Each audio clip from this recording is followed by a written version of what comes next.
Stem cell అంటే ఏమిటి? దాని నుండి మనం ఎలాంటి ప్రయోజనాలను పొందవచ్చు? ఈ రోజుల్లో ప్రతి ఒక్కరూ ఏదో ఒక వ్యాధితో బాధపడుతున్నారు. కొన్ని వ్యాధులు చికిత్స చేయగలవు మరియు కొన్ని కాదు.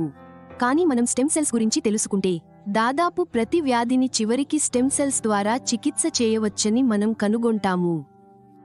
ఈ వీడియోను పూర్తిగా చూడండి, ఎందుకంటే ఇది మీకు, మీ కుటుంబ సభ్యులకు, బంధువులకు మరియు స్నేహితులకు ప్రయోజనం చేకూరుస్తుంది. నేను మీకు చెప్పబోయేది ఈ శతాబ్దపు అతిపెద్ద ఆవిష్కరణ మరియు అది స్టెమ్ సెల్. ఒక బిడ్డ తన తల్లి గర్భం నుండి జన్మించినప్పుడు తల్లికి జతచేయబడిన త్రాడు ఉంటుంది మరియు ఈ త్రాడు లోపల ఉన్న రక్తాన్ని మనం స్టెమ్ సెల్స్ అని పిలుస్తాము. తల్లి గర్భంలోని యాంటిజెన్లు పితృ కణాలను కలిసినప్పుడు కణం అనే చిన్న గోళం ఏర్పడుతుంది. ఈ గోళాన్ని స్టెమ్ సెల్ అంటారు. ఈ గోళము పెరిగే కొద్దీ ఇది పిల్లల చేతులు, కాళ్ళు, కళ్ళు, చెవులు మరియు ముక్కు వంటి భాగాలను ఏర్పరుస్తుంది. అదేవిధంగా గుండె, మూత్రపిండాలు, కాలేయం, పేగులు మరియు అన్ని ఇతర అవయవాల నిర్మాణం స్టెమ్ సెల్స్ ద్వారా కొనసాగుతుంది. మూల కణాలు ప్రాథమికంగా అన్ని అవయవాల సృష్టికి సహాయపడతాయి. మెదడుకు న్యూరాన్లు,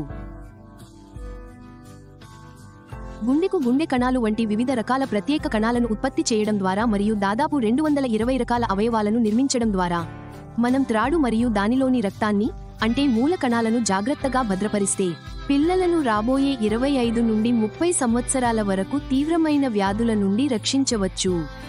ఒక పిల్లవాడు తీవ్రమైన అనారోగ్యానికి గురైనప్పుడు త్రాడు నుండి సంరక్షించబడిన మూల కణాలను సంగ్రహించి ప్రత్యేక కణాలుగా మారుస్తారు.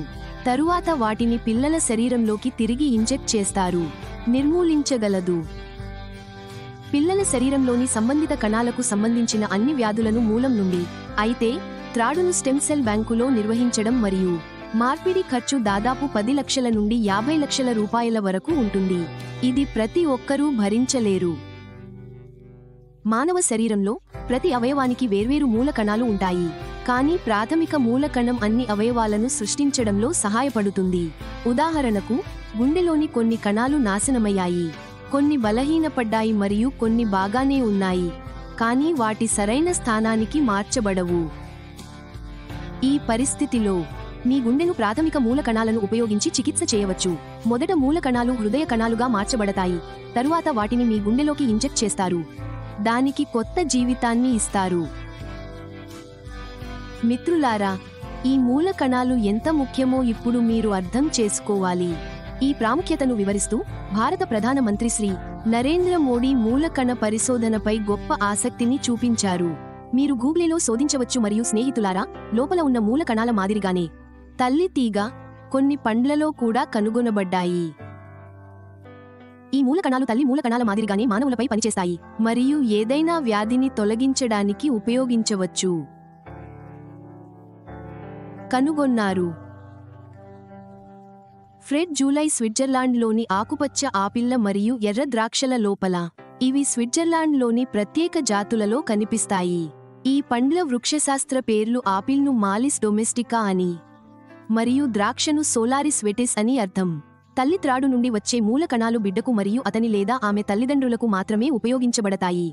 కానీ పండ్లలో కనిపించే మూల కణాలు తల్లి పిండ మూల కణాల మాదిరిగానే ఏ వ్యక్తికైనా పని చేయగలవు.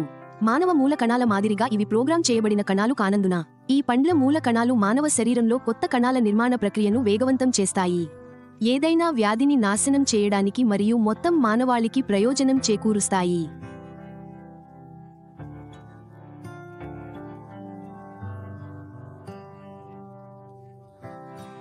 సంవత్సరాల కృషి తర్వాత ఈ మూల కణాలు అనేక దేశాలలో లక్షలాది మందికి చికిత్స చేయడంలో ప్రయోజనకరంగా ఉన్నాయని నిరూపించబడ్డాయి.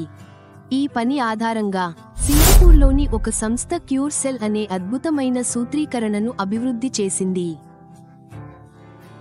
ఈ సూత్రీకరణలో apple stem cells, malus domestica మరియు కేప్ స్టెమ్ సెల్స్, సోలారిస్ విటస్, astaxanthin, coenzyme Q10, blueberry, acai berry, blackberry, barley గడ్డి మరియు ఇతర గొప్ప క్రియాశీల పదార్థాలు ఉన్నాయి.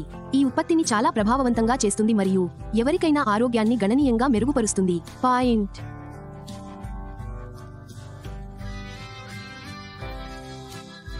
దీర్ఘకాలిక వ్యాధుల నుండి మిమ్మల్ని మరియు మీ కుటుంబాన్ని రక్షించుకోవడానికి ఖచ్చితంగా క్యూర్ సెల్ను ఉపయోగించండి మరియు దీన్ని మీ స్నేహితులు మరియు బంధువులందరితో సమాచారంలో పంచుకోండి. ధన్యవాదాలు.